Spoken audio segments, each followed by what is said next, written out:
It's a massage of 16, out of 16 family. Mukomezon, dorangu ghetto. Toita say, kwinzira tipanya, kungoona polisi takutemanya. Mwari, gavambo chanya, tanenta kudzingirwa sembeve banya. Panoti kandira buta, kuti kusaidi kwedu zichate. Anokaira kuti andikete, manje wanda dzavo inandikwate. Upenyu wangu Mwari, ngauwe mumaoko enyu. Satinga sauba, zokwadi ndingafene namo.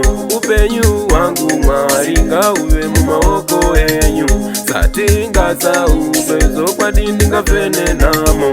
Mwari, tinoda chiedza, tinoda kufamba munzira dzakagezwa. Na Satani handidi kugeza, ndinoda kurarama upenyu wakableswa. Beside jambwa munyama, ndaneta kusemwa pose pandinofamba. Vavengi vakandigara pamba, chese chandaronga chinopamba.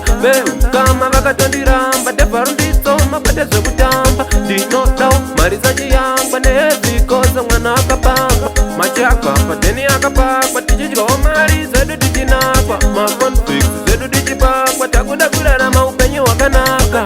Upenyu wangu Mwari, ngauwe mumaoko enyu. Satinga sauba, zokwadi ndingafene namo.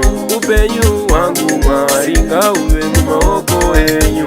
Satinga sauba, zokwadi ndingafene namo. Mamepo panotitsoma, upenyu wedu unomboma.